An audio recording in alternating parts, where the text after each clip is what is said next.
تمام. هينشفوا يعني مش هيبقوا حلوين، بس اهم حاجه ان القرص طالعه. بصوا ريحه القشطه فيها تجنن وتحفه. بصوا الجمال، شايفين؟ بصوا بقى عامله ازاي الايه اللي احنا مقطعين عليها دي، وهنبدا ان احنا ايه نفرد في القرصه بتاعتنا. بصوا العجينه بسم الله ما شاء الله، شايفين؟ السلام عليكم ورحمه الله وبركاته حبايبي ومتابعيني واخواتي وكل الناس الجميله اللي عندي، يا رب دايما في هنا وخير وسعاده. ندخل في الموضوع على طول. مخبوزات شيماء والزمن الجميل هتعمل لكم ايه، او شيماء السبكي. هتكتبوا ده هتلاقوني كده. اشتركوا كده ونوروا لي لو اول مره تشوفوني، واللي عندي كتر الف خيركم وربنا يكبر بخاطركم. يلا بقى نصلي على النبي ونشوف وصفتنا النهارده. وصفتنا النهارده القرص الطريه اللي على اصولها. عملتها من كام يوم ونزلتها على القناه، ولكن دي كانت اللي بندهن على وشها قشطه والدسم بتاعها من جواها، من جوه العجينه بسيط. لا النهارده هنعمل القرص الطريه العاديه جدا. يلا بينا نبدا بكيلو الا ربع دقيق بس لحبيبتي الغاليه اللي طالباها مني. يلا بينا. بصوا يا جماعه، كيلو الا ربع دقيق. تمام كده. الكيلو 8 كوبايات دقيق. الكيلو دقيق 8، ده كيلو الا ربع. ماشي. ومعايا كمان ربع كيلو. الكيلو دقيق بياخد معايا 300 جرام زبده. انا هشتغل بزبده صافي النهارده اهي. بصوا مش مسخناها ولا حاجه، هي يا دوبك بس على الرخامه بقت بالشكل اللي انتوا شايفينه ده. تمام. هشتغل ب 250 جرام على الكيلو الا ربع، لان الكيلو بياخد 300 كاملين. دول 250 جرام يعني كوبايه وربع. ومعايا كمان الرايب بتاعي. بصوا الرايب بتاعي بالقشطه اهو نص كيلو. هنشوف هناخد منه قد ايه على الكيلو الا ربع. ممكن نستعمله كله وممكن لا. ممكن تعجنه بلبن حليب يكون كامل الدسم كده، ومعاه كمان معلقتين قشطه كبار. ممكن زبادي بلدي ومعاه حليب، اللي انتوا عاوزينه اعجنوا بيه، بس الرايب حلو قوي. ومعايا معلقه خميره كبيره ممسوحه، وكمان نص معلقه صغيره من الايه، من الملح. هنبدا نقلب الملح بتاعي بالشكل ده كده اهو في العجينه في الدقيق. وبعد كده هنزل بالايه، بصوا اسهل عجينه ممكن تتخيلوا الرايب اهو. ناخد شويه بس كده مش كله. وكمان بصوا مفيش حاجه اسمها نبس العجينه ولا نلف العجينه في القرص الطريه. دي قرص طريه يا جماعه مش كحك. والخميره فوق اهو، ولا هندوبها ولا هنحط سكر. اللي عاوز يضيف سكر زي الفل، اللي مش عايز طبعا هي الاصليه بتتعمل من غير سكر. ماشي.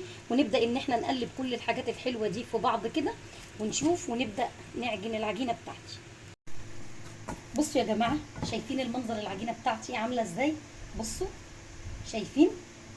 انتوا بتحطوا كله على بعضه زي ما شفتوا كده. والرايب بتاعي انا ما خدتش النص كيلو كله، يعني بسم الله ما شاء الله انا ايدي ميزان يا جماعه بجد.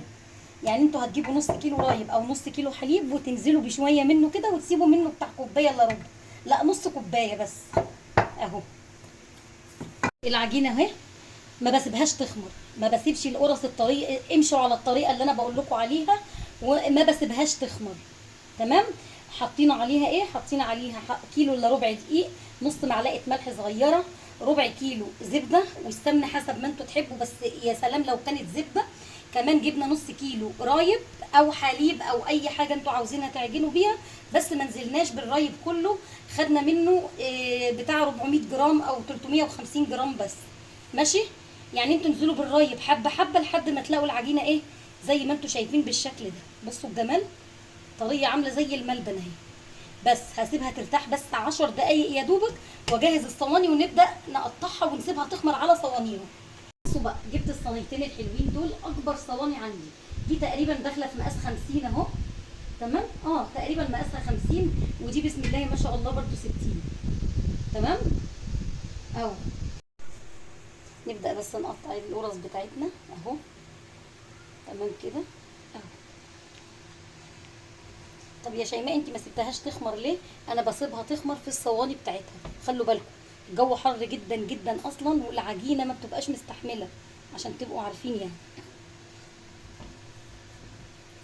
يا دوبك قطعتهم كده ربع ساعه بالكتير، 10 دقايق بس. خرجت عملت حاجه ورجعت لهم تاني اهو.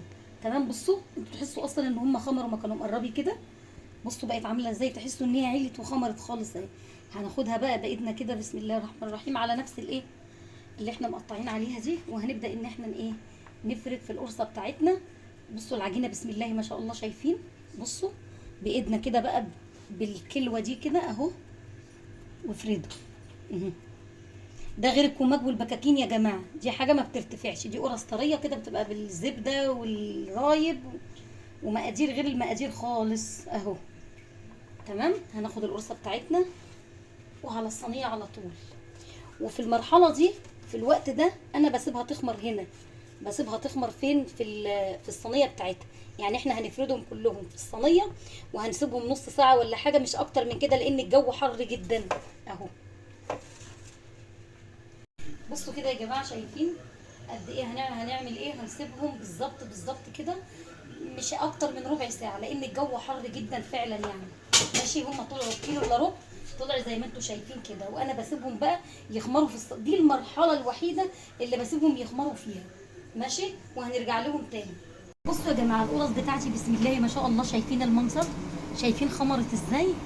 بصوا، انا مش عاوزه المسها بس هي واضحه اهي.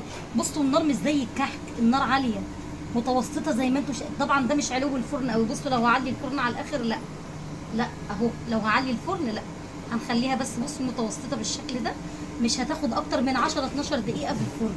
وانا قايده الشوايه كمان من فوق، يعني انا قايداهم الاثنين مع بعض. لو انتوا مش عندكم كده اما تحمر من تحت بقود الشوايه، لو ده يعني الاثنين بيتقادوا بزرار واحد. قعدت قد ايه في الفرن؟ تقريبا يعني 10 دقايق 12 دقيقه، وطلعت بالشكل اللي انتوا شايفينه ده. بصوا كده، وطريه جدا جدا، هوريها لكم دلوقتي. بصوا، بس اول ما تخرج على طول من الفرن لازم يعني تسيبوها تبرد شويه وبعد كده تحطوها، وانا هوريكم دلوقتي بعمل فيها ايه. بصوا، بغطيهم كده زي ما انتم شايفين بكيس، بقماشه، باي حاجه، وبعد ما بيبردوا خالص بنحطهم في اكياس وننهم في الفريزر، لان هم ما ينفعش يفضلوا بره عشان هيبوظوا. تمام، هينشفوا يعني مش هيبقوا حلوين. بس اهم حاجه ان القرص طالعه. بصوا ريحه القشطه فيها تجنن وتحفه. بصوا الجمال، شايفين؟ بصوا بقى عامله ازاي، شايفين الطريان بتاعها كلها قشطه وزبده وخطيره وحاجه كده تحفه. انا بجد فرحانه بالنتيجه، هي تحفه قوي. جربوها وقولوا لي تسلم ايدك يا شيماء، واي وصفات انتوا عاوزينها اطلبوها مني.